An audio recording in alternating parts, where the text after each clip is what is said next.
Good day. Here are the headlines from the Philippine News Agency.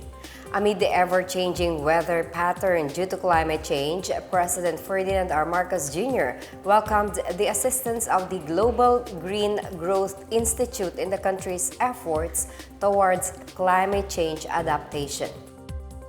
Marcos relayed his appreciation to GGGI Council Chair and former United Nations Secretary General Ban Ki-moon during his courtesy call in Malacanang on Monday. The president also thanked the GGGI for helping promote a green growth strategy through the host country agreement that was approved in December last year and is now pending in the Senate.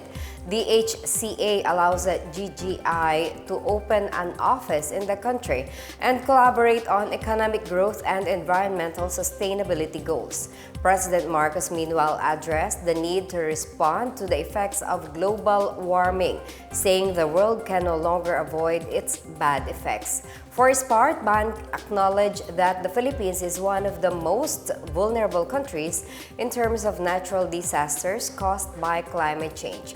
He said that GGGI is ready to work with the Philippines' foreign, environment, and economic ministers. President Ferdinand R. Marcos Jr. welcomes the plan of multinational beverage firm Coca-Cola to invest 1 billion pesos and expand its operations in the country in the next 5 years. Malacanang said the president discussed these plans with top executives of Aboitiz Equity Ventures and Coca-Cola Euro-Pacific partners during a courtesy visit on Monday. President Marcos said the company's expansion plan is very encouraging as he expressed positivity in its success. CCEP Chairperson Sol Daurela Comadran meanwhile expressed confidence in the business climate in the Philippines. She noted that Coca-Cola currently has 9,000 direct employees and an estimated 100,000 indirect employees, along with a significant returnable bottle business in the country.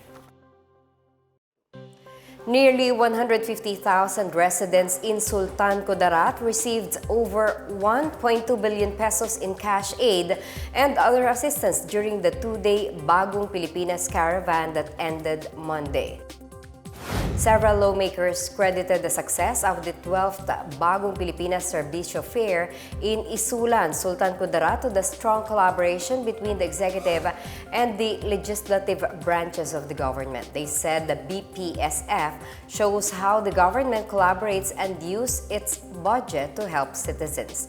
They added that it also reflects the Marcos administration's fulfillment of its promise that no one would be left behind in reaping the fruits of a developing nation.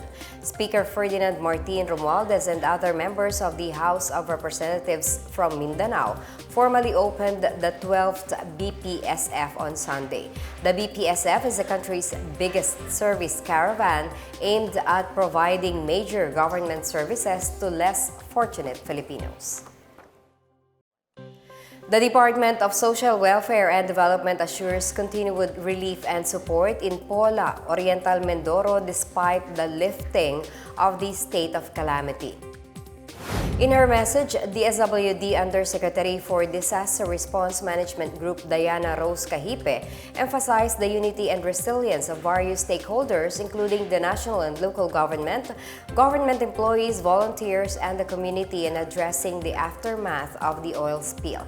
She also expressed pride in the DSWD's swift response through its Angels in Red Vests who provided assistance and care to affected families. The DSWD, along with the local government unit of Pola, formally lifted the state of calamity almost a year following an oil spill after motor tanker Princess Empress sank near the shores of Nauhan on February 28, 2023.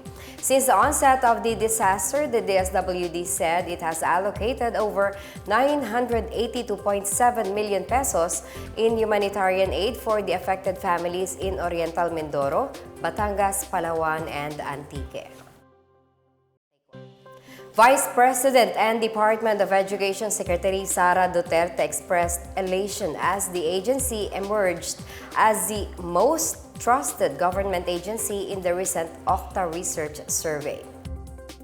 Based on the survey for the fourth quarter of 2023 released February 22, DepEd earned the highest trust rating among government agencies at 84%, followed by the Commission on Higher Education at 83%. In a radio interview, Duterte attributed the agency's performance to the hardworking teachers, inspiring learners on the ground. She also cited the educational reforms pushed by the government under the Bagong Pilipinas. Meanwhile, Duterte said that agricultural products under the Pampaaralang Taniman ng mga Agribida or PTA program will soon be ready for harvest. Under the program, agricultural products cultivated within school premises in select areas in Western Visayas and Caraga could generate income for the maintenance and operating expenses of the school. The PTA program was launched following DepEd's Memorandum of Agreement with the Philippine Center for Entrepreneurship Foundation in 2023. And that's the latest and the biggest stories on the Pna Headlines. For more news updates, please visit our website, pna.gov.ph, or our Facebook and X account, Philippine News Agency. The Pna Headlines is also streamed via the Serbisyo Facebook page.